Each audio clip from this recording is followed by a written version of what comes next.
Earlier it was like you put the scope to the right side, feed the trunk on the left side. But now whether it's a VL or DL, it is in the midline. You introduce the scope in the midline, and then the dictum is ulnar leads to epiglottis. Okay. So debriefing. So debriefing will be there, like what they did, why they did, and then fourth will be, motivation to get involved into the discussion. For everyone should speak. Like it is not like I am just concerned with one person. If one person is very excellent, please donate to the discussion. So please see into the simulation session when you are training. You go to everyone. Everybody should participate. That is more important rather than making expert one person. Everybody should. It is a social event. They say simulation is a social event. So he should speak like diversity, equality, and inclusiveness. Okay. So everybody should speak. Maybe he will speak one sentence each, but make sure all of the nurses, all of the EMTs, they are speaking. So it should not be dominated by one single person. We see sometimes when we were students, monitor he is speaking all the time. For one person, the teacher will come, he will say, yes, you please stand up and tell us these things every day. So one person should not dominate the discussion. Then we have to find the performance gap.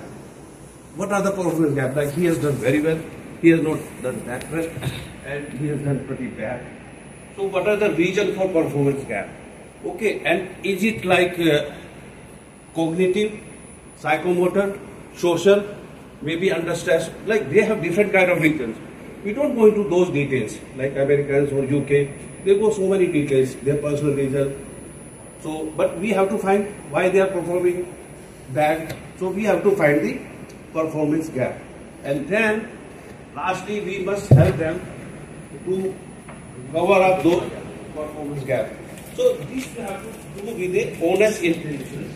Otherwise, things we don't change. If we just come, I speak, you listen, we go back our own ways, nothing will change. So we have to be very enthusiastic, cheerful. So I see America, any workshop, they are very enthusiastic. They are very cheerful. But here, like, we are not that enthusiastic. It's not like we don't want to be happy or cheerful. But still, you put a very good face and you should be enthusiastic that we are learning new things. But here, compulsions are different, like professionally also, from the government side also, from the personal front also.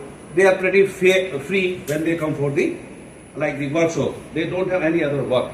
But here, you are in a workshop, but getting continuous call from the hospital, from anywhere, or from everywhere.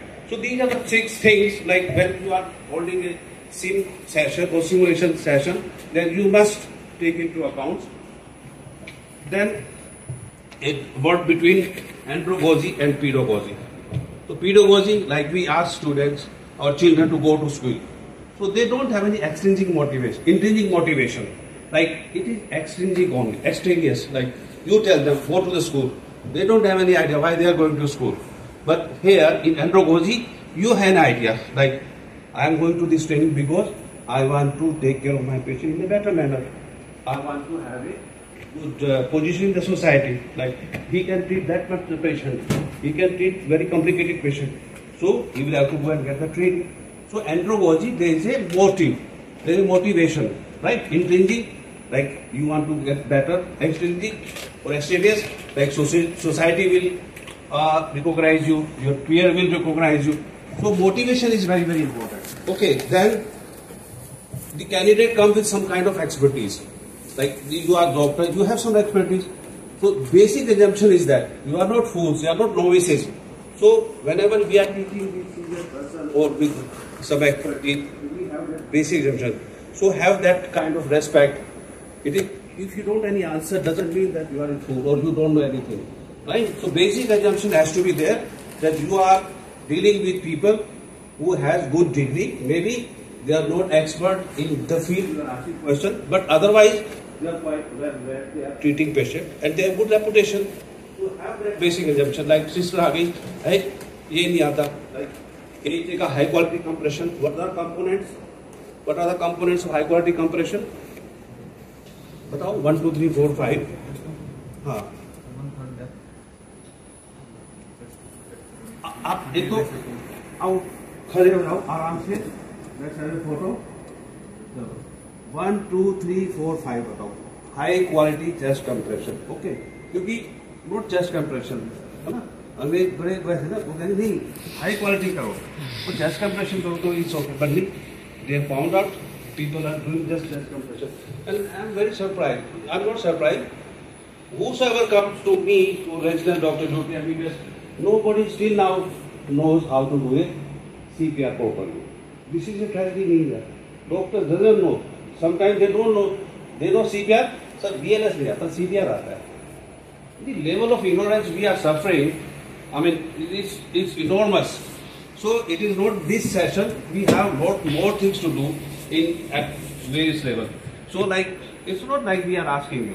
मेरे से भी नहीं होगा, है ना? Because but we keep doing तो इसलिए we keep refreshing our memory. We press the refresh button. So press refresh is by a book by Satya Nadella, है ना? Hit refresh. तो keep hitting your refresh button. बीच बीच में ना mobile में देख रहा हूँ. तो what are the components of high quality compression? 5 now you please Google cognitive weight. हाँ हाँ बताओ.